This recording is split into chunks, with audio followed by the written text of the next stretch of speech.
दोस्तों चलिए आज की वीडियो शुरू करते हैं। दोस्तों वीडियो शुरू करने से पहले मैं आपको एक बात बता दूं कि आपने अभी तक हमारे इस चैनल को सब्सक्राइब नहीं किया हो तो नीचे पर आपको ग्रीन बटन में सब्सक्राइब करके लिखा रहा होगा, इसके ऊपर क्लिक कर लीजिए और साइड में नोटिफिकेशन बेल भी आएगा, उसको भी क्लिक कर लें ताकि आपको मिल सके हमारे अगले वीडियो की नोटिफिकेशन सबसे पहले और आप कुछ नया सीख सके। સૌરાષ્ટ્રની એકમાત્ર સ્કૂલ જ્યાં ટ્રસ્ટી તથા સંચાલકો ડોક્ટર, એન્જિનિયર તથા શિક્ષકો છે એવી Kanabar school of science and commerce. કાર્યક્ષેત્ર ધોરણ 5 થી 10, 11-12 સાયન્સ એન્ડ કોમર્સ. દીકરાઓ અને દીકરીઓ માટેના ઉજ્જવળ ભવિષ્ય માટે વાલીઓની પહેલી પસંદગી Kanabar school of science and commerce. અહીં છે શ્રેષ્ઠ શિક્ષકો દ્વારા મર્યાદિત સંખ્યામાં વિદ્યાર્થીઓ માટે ભણતર, અલગ અલગ સાયન્સ લેબ, કોમ્પ્યુટર લેબ, દીકરાઓ તથા દીકરીઓ માટે અલગ અલગ હોસ્ટેલ સાથે શુદ્ધ સાત્વિક ભોજનની વ્યવસ્થા, ટ્રાન્સપોર્ટેશનની સુવિધા. જી તેમજ નીટની તૈયારી સ્કૂલમાં જ. તો આથી વિશેષ આપ આપના બાળક માટે શું ઈચ્છો તો આજે જ એડમિશન માટે સંપર્ક કરો. Unit 1 Kanabar school of science and commerce, Khamrod ચોકડી, Junagadh bypass, Junagadh. Unit 2 main post ઓફિસની પાછળ, શ્યામ વિદ્યાલય, સરકારી ગોડાઉન પાસે, ગાંધીગ્રામ, જુનાગઢ. મોર્નિંગ વિદ્યાર્થીઓ, ચેપ્ટર 5 ગતિના નિયમો જેમાં આગળ વધીએ. લાસ્ટમાં તમે વાત કરી હતી જડત્વ. જડત્વ એ દળનું માપ છે. જડત્વને કહેવાય પદાર્થના ગતિના ફેરફારનો વિરોધ કરનારું પરિબળ. ગતિના ફેરફારનો વિરોધ કરવો એટલે શું? સ્થિર હોય એ પદાર્થ સ્થિર રહેવાનો પ્રયત્ન રાખે અને અચળ વેગે જતો હોય એ પદાર્થ અચળ વેગી ગતિ જાળવી રાખવાનો પ્રયત્ન કરે. આને કહેવાય જડત્વ. તો જેમ પદાર્થનું દળ વધુ એમ એનું જડત્વ વધુ, અને જડત્વ વધુ એટલે ગતિના ફેરફારનો વિરોધ કરવાની ક્ષમતા વધુ. હવે સ્થિર બસમાં તમે બેઠા છો, તમે સ્થિર, બસ સ્થિર. બસ એકાએક આગળ તરફ ગતિ કરે તો તમારું શરીર પાછળ ધકેલાય. એનો મતલબ એ કે તમારું શરીર એ બસની ગતિનો વિરોધ કરે છે, કારણ કે તમારું શરીર સ્થિર હતું, બસ પણ સ્થિર હતી. એટલે સ્થિર હતો તો સ્થિર રહેવાનો તમારા શરીરનો પ્રયત્ન અને કહેવાય જડત્વ. અને અચળ વેગી ગતિ કરતી બસ, એમાં તમે અચળ વેગ ધરાવો છો કારણ કે તમે બસમાં ઊભા છો, અને અચાનક બ્રેક મારે તો એમાં પ્રતિપ્રવેગ ઉભો થાય. પ્રતિપ્રવેગ એટલે ગતિની વિરુદ્ધ દિશાનો પ્રવેગ, જેથી તમારું શરીર આગળ તરફ ધકેલાય. એનો મતલબ તમારું શરીર અચળ વેગે જાતું હતું એ પ્રમાણે જવાનો પ્રયત્ન રાખે, એને કહેવાય જડત્વ. અને જડત્વ ને આધારે ન્યૂટને આ ગેલિલિયોનો જડત્વનો નિયમ, એના આધારે ન્યૂટનનો પ્રથમ નિયમ તમે ભણી ગયા કે જ્યાં સુધી કોઈ પદાર્થ ઉપર ચોખ્ખું બાહ્ય બળ ન લાગે ત્યાં સુધી સ્થિર પદાર્થ સ્થિર રહે છે અને અચળ વેગી ગતિ કરતો પદાર્થ અચળ વેગી ગતિ જાળવી રાખે છે. ત્યાર પછી ન્યૂટનનો બીજો નિયમ, ન્યૂટનનો ગતિનો બીજો નિયમ. શું છે બીજો નિયમ જોઈએ.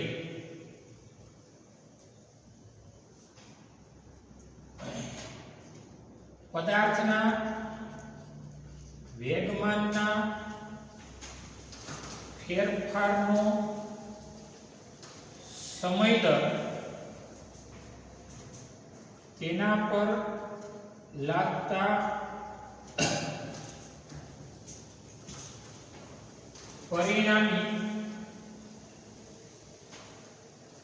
બાહ્ય બળ જેટલો હોય.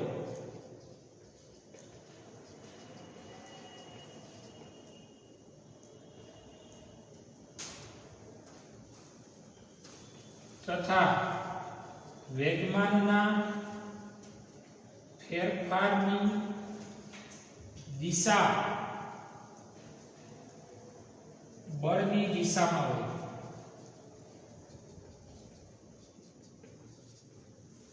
વેગમાનના ફેરફારનો સમય દર.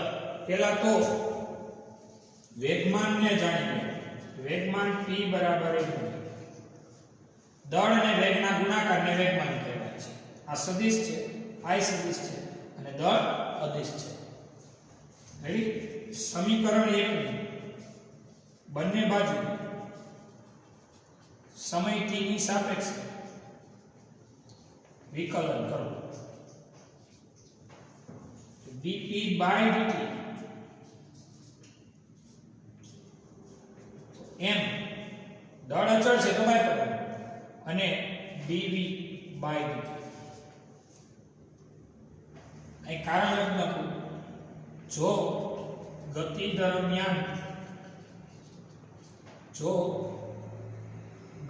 દરમિયાન દળ અચળ હોય તો જ કોમન કાઢીએ ને અચળ હોય એ વિકલનમાં બહાર નીકળે થાય dp by dt m અને dv by dt એટલે વેગના ફેરફારનો સમય દર અને કે પ્રવેગ એટલે આને કહેવાય f બરાબર m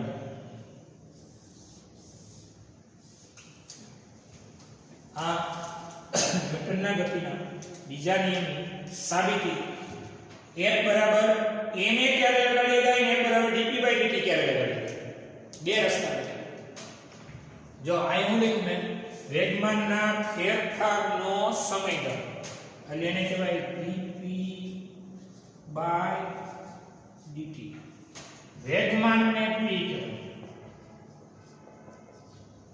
વેગમાનના ફેરફારને dp કહેવાય રેડી અને ત્રીજું વેગમાનના ફેરફારનો સમય દર એને dp by dt કહેવાય એકમ સમયમાં વેગમાનમાં ફેરફાર વેગમાનના ફેરફારનો સમય દર તેના પર લાગતા પરિણામી બાહ્ય બળ છે dp by dt f અને વેગમાનના ફેરફારની દિશા એ બળની દિશામાં તો વેગમાનને p કહેવાય વેગમાનના ફેરફારને dp કહેવાય વેગમાનના ફેરફારનો સમય દર dp by dt કહેવાય વેગમાન p બરાબર mv માં બંને બાજુ સમયની સાપેક્ષે વિકલન dp by dt દળ અચળ હોવાથી by dv by dt dp by dt m નો m અને dv by dt ને કહેવાય એક્સેલરેશન પ્રવેગ અને f બરાબર m હવે જો બે રસ્તા f બરાબર dp by dt x દિશાની અહીં x દિશાની અને m એ પણ x દિશામાં x દિશાનું બળ લગાડો x દિશાના વેગમાનનો ફેરફાર થાય અને x દિશામાં પ્રવેગ ઉત્પન્ન થાય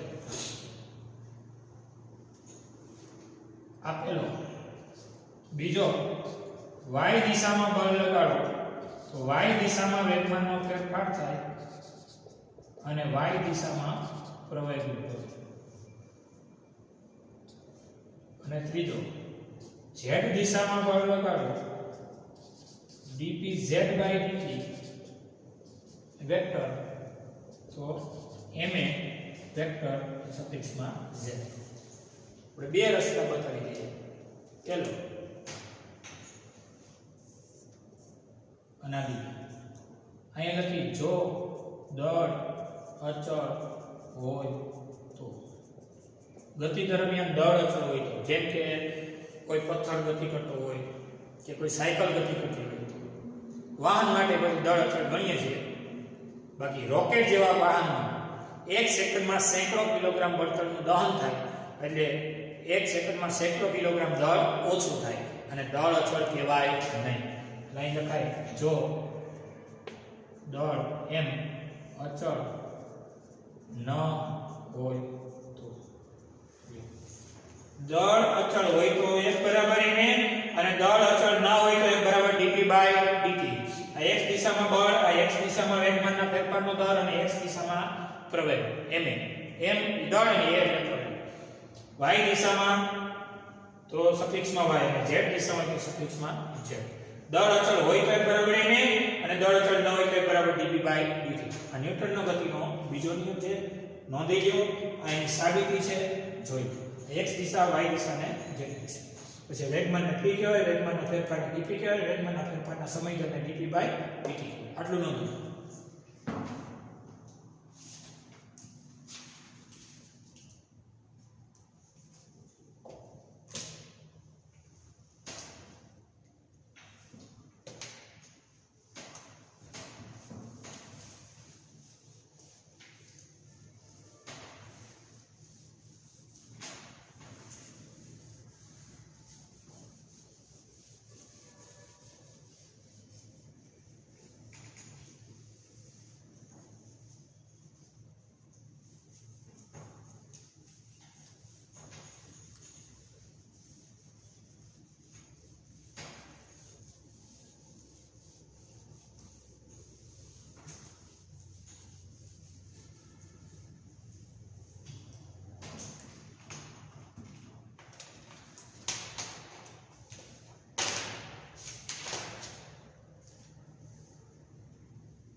પેજ નંબર 93 જુઓ.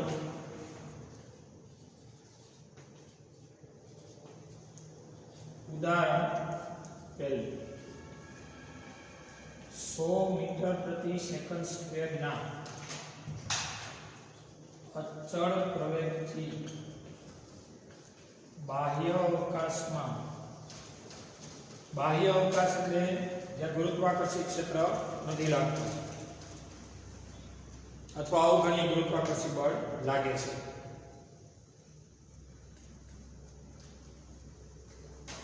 બાહ્ય અવકાશમાં ગતિ કરતા એક નાના અવકાશયાનમાંથી એકાએક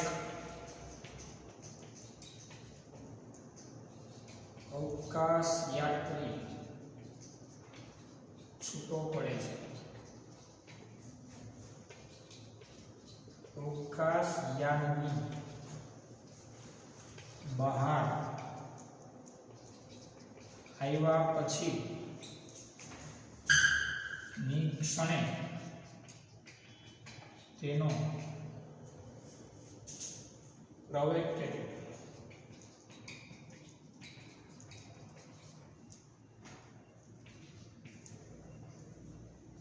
એવું ધારો કે નજીકમાં તેના પર ગુરુત્વ બળ લગાડતા કોઈ તારાઓ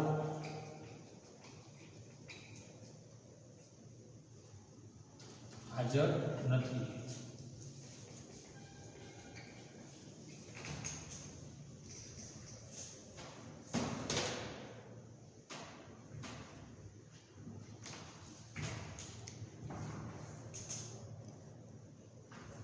જો પ્રવેગ આપ્યો છે 100, આ અચળ કહેવાય, એનું મૂલ્ય બદલે નહીં. એક નાના અવકાશયાનમાંથી એક અવકાશયાનથી છૂટો પડી ગયો, અવકાશયાનની બહાર નીકળી, તેનો પ્રવેગ કેટલો? તો કહેવાય અવકાશયાનને લીધે અવકાશ યાત્રી પર અવગણ્ય ગુરુત્વ બળ લાગે છે અને બીજું બળ કોનું લાગે છે?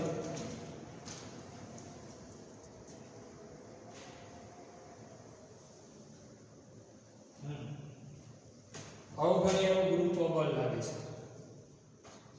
આ અવકાશ યાત્રી ક્યાંથી છૂટો પડ્યો? અવકાશયાનમાંથી.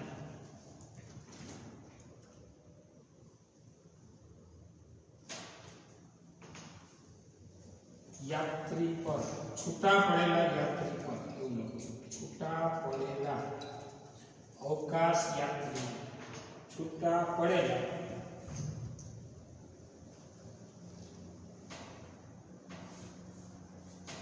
અવકાશ યાત્રી પર, અવકાશ યાનને લીધે અવગણ્ય ગુરુત્વ બળ લાગે છે અને આ અવકાશ યાત્રી પર ત્યાં છૂટા પડે. આ અવકાશ યાત્રી પર ત્યાં લીધું ગુરુત્વ બળ લગાડતા કોઈ તરાવો હાજર નથી. યાત્રી પર ગુરુત્વ બળ ધરાવતા કોઈ તારાઓ હાજર ન હોવાથી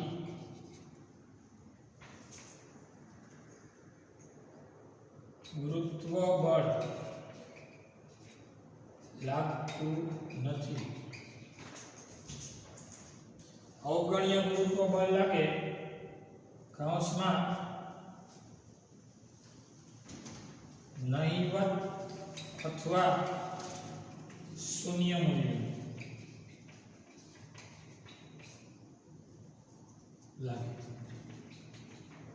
અવકાશ યાત્રી પર અવકાશ યાત્રી લીધે અવગણ્ય ગુરુત્વ બળ એટલે કે નહિવત અથવા શૂન્ય મૂલ્યનું ગુરુત્વ બળ લાગે છે અને છૂટા પડેલા અવકાશ યાત્રી પર ગુરુત્વ બળ ધરાવતા કોઈ તારાઓ તો હાજર નથી એટલે ગુરુત્વ બળ પણ લાગતું નથી.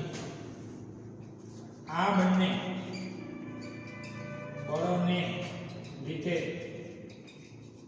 પરિણામી બળ શૂન્ય.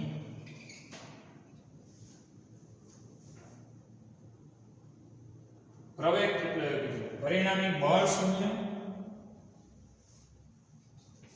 તેથી F બરાબર ma પરથી બળ શૂન્ય મૂકી દો.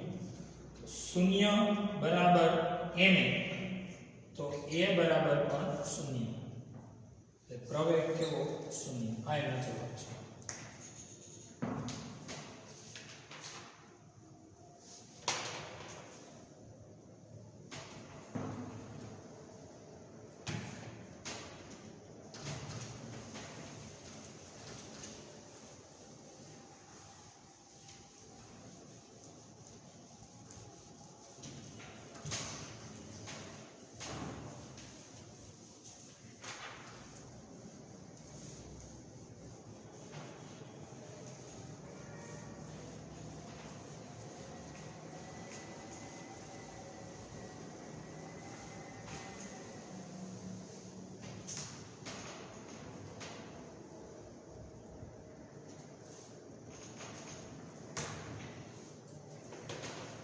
Page number 95.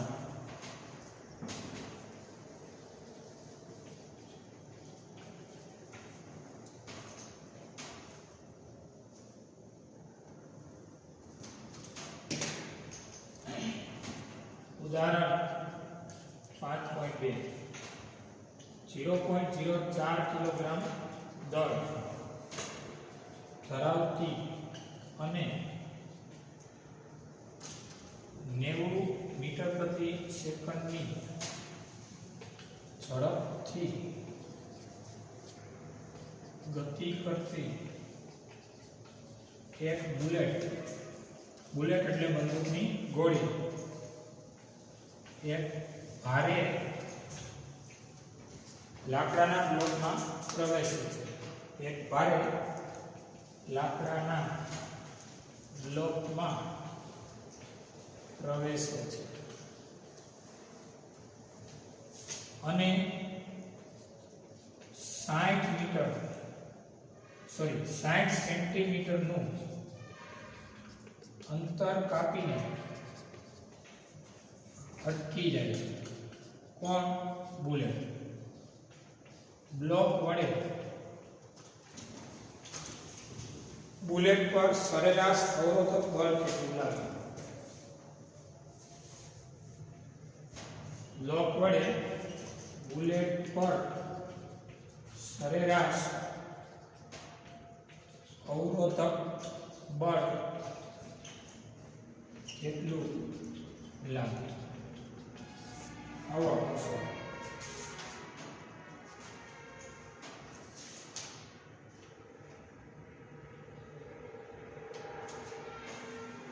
હવે પહેલા તો આપણે એનો આન્સર આપીએ. દળ કેટલું છે 0.04 કિલોમીટર. કેટલી ઝડપથી ગતિ કરે છે 90 મીટર પ્રતિ સેકન્ડની ઝડપથી. ભારે લાકડાના બ્લોકમાં પ્રવેશી કોણ પ્રવેશી ગયો બોલે 60 સેન્ટીમીટરનું અંતર કાપી અને અટકી ગયું એટલે ડિસ્ટન્સ 60 સેન્ટીમીટર. બુલેટ છે આ લાકડાનો બ્લોક છે. શબ્દ છે ભારે લાકડાનો બ્લોક. કેવો લાકડાનો બ્લોક છે ભારે. ભારે એટલે એનું દળ ખૂબ વધુ છે તેથી બુલેટ ને કારણે લાકડાનો બ્લોક ખસતો નથી. અહીંયા હું નામ લખી દઉં. લાકડાનો બ્લોક ભારે હોવાથી બુલેટના લીધે આ બ્લોક ખસતો નથી. તેમ છે આ અથડામણ પહેલા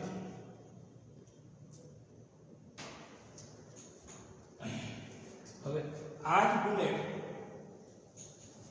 અહીંથી અહીંયા સુધી ઘૂસી ગઈ.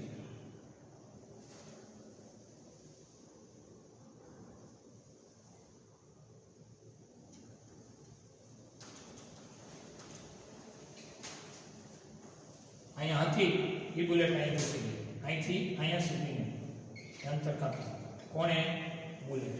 શેમાં લાકડાના બ્લોકમાં. આ છે લાકડાનો બ્લોક અને આ છે બુલેટ.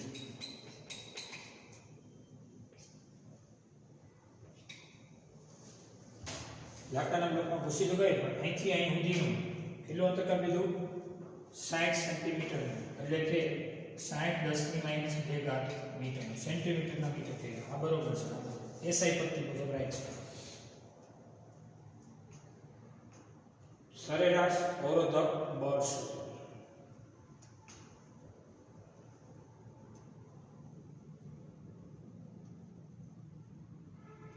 તો આ બ્લોક માં ઘૂસી જાય છે અંતિમ વેગ કેવો થઈ જાય 0. આ પ્રારંભિક વેગ છે.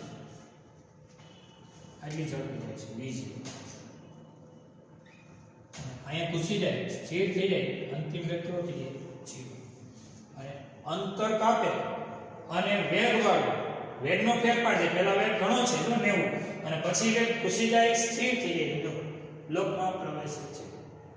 60 સેન્ટીમીટરનું અંતર કાપીને અટકી જાય છે. કોણ અટકી ગઈ? બુલેટ. બ્લોક નહીં, લાકડાનો બ્લોક ભારે હોવાથી ખસતો નથી. આ નોંધ આપી છે.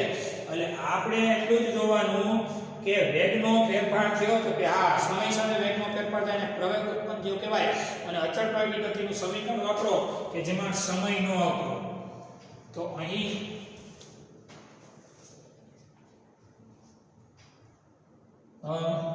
બુલેટના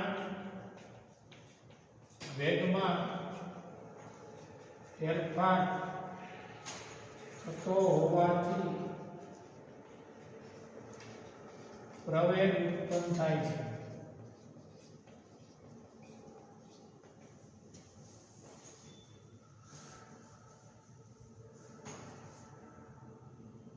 અને બુલેટનું દળ અચળ છે. બુલેટનું દળ અચળ છે.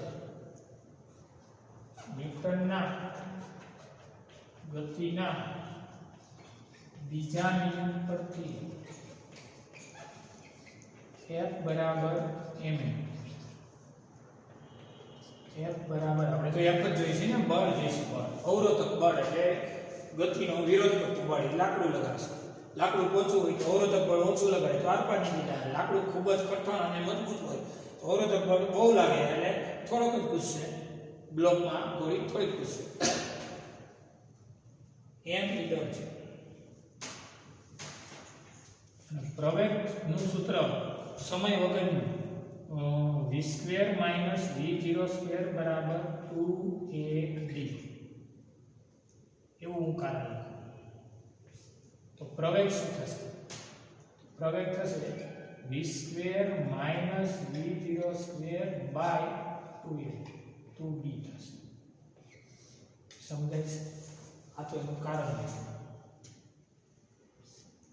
કારણ કે v² - v02 2ad સૂત્ર પરથી a બરાબર v² - v02 by 2d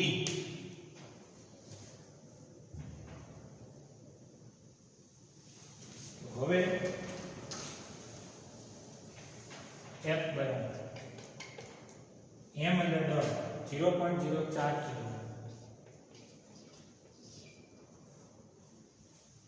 v અંતિમ વેગ કેવો થઈ જાય છે ખુશી જાય એટલે સ્થિર થઈ જાય અંતિમ વેગ 0 v નો સ્ક્વેર એટલે 0 નો સ્ક્વેર 0 v0 સ્ક્વેર એટલે 90 નો વર્ગ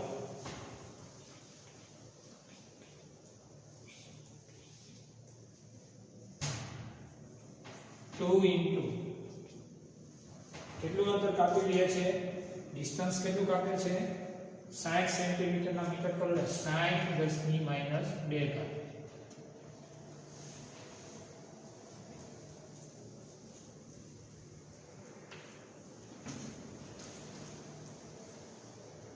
તેથી f બરાબર હવે ગણતરી કરીએ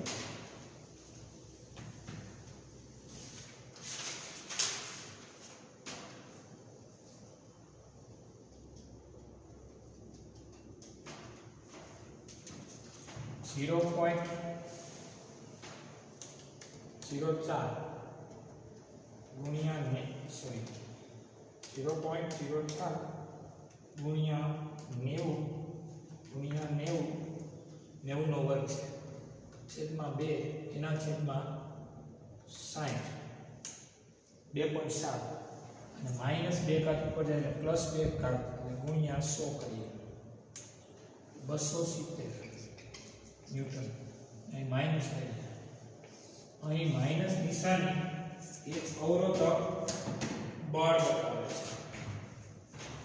અહીં ઋણ નિશાની અવરોધક કૌંસમાં ગતિનો વિરોધ કરતો બળ દર્શાવે છે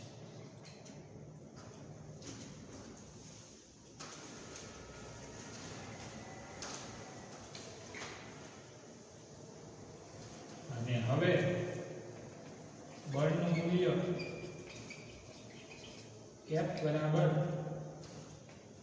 આનું માન કાઢો આનું માન એટલે 270 મીટર આ જો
પેજ નંબર 96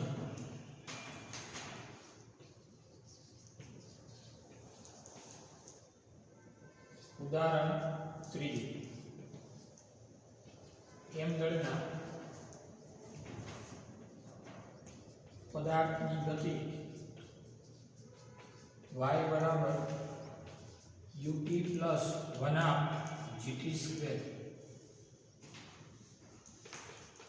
તરીકે વર્ણવાય છે.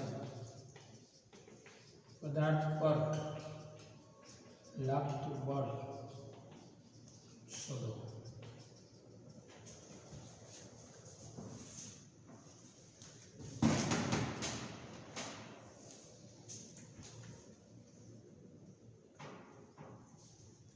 હવે y બરાબર ut પ્લસ 1/2 gt સ્ક્વેર સમીકરણ પરથી y અક્ષ પરની ગતિ દર્શાવે છે. ગતિ તથા y અક્ષ પરની ગતિ તથા g એ ગુરુત્વ પ્રવેગ હોવાથી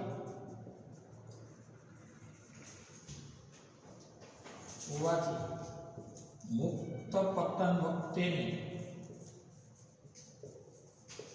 અચળ પ્રવેગી ગતિ દર્શાવે છે.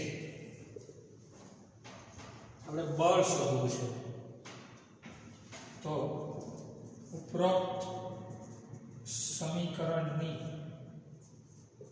બંને બાજુ સમય t ની સાપેક્ષે વિકલન dy by dt ut એવું લખ્યું છે. u એટલે અહીંયા કહેવાય v0 પ્રારંભિક વેગ 0 એટલે 0 પ્લસ 1/2 g અચળ 1/2 પણ અચળ અને t સ્ક્વેર t ની સાપેક્ષે વિકલન. કારણ લખી નાખ્યું u બરાબર v0 હોય પ્રારંભિક વેગ 0 v0 t plus 1/2 t square તો dy by dt એટલે સ્થાનાંતરના છેદમાં સમય કાઢેલો વેગ 0 નો લખાય 1/2 g t સ્ક્વેર નો t ની સાપેક્ષે કહેવાય 2t 2 ડાઉન થઈ જાય અને 2 માંથી 1 કટ થાય એટલે 1 મળે. 2 કેન્સલ થઈ એટલે v થઈ ગયો gt.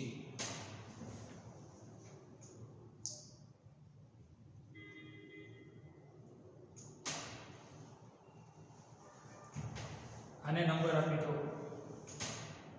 આ 1 અને નંબર 2 અને હવે આપણે પ્રવેગમાં જાય એટલે બળ મેળવીએ. સમીકરણ 2 નું t ની સાપેક્ષે વિકલન સમય t ની સાપેક્ષે વિકલન d by dt of v એટલે કે d by dt g અચળ છે ગુરુત્વ t નું t ની સાપેક્ષે વિકલન એટલે કે dt by dt માં એટલે વહી તો g હવે તો ડી ગયા g વહી તો અને dv by dt એટલે a બરાબર g છે. પરિણામી બળ કેવા દળના પદાર્થની વાત છે? m દળના. m કેવો છે? અચળ. m દળના પદાર્થ પર અથવા તો પદાર્થ પર બળ F બરાબર ma, તેથી F બરાબર mg. a એટલે g.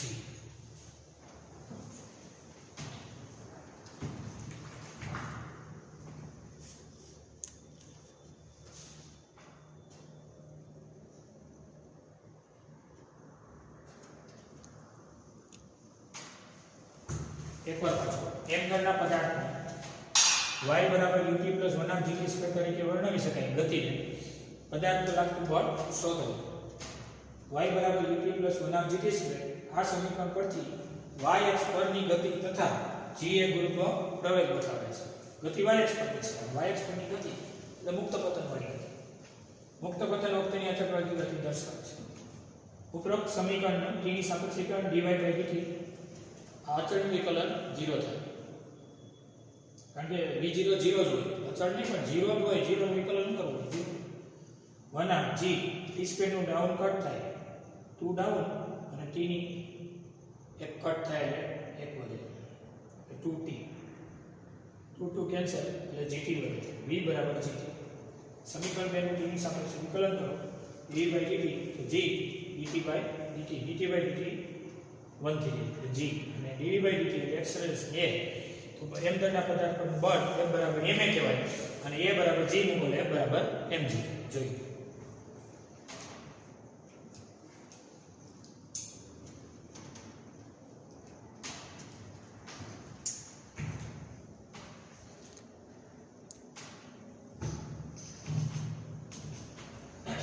તો અહીંયા આપણો લેક્ચર પૂરો કરીએ છીએ. રેડી?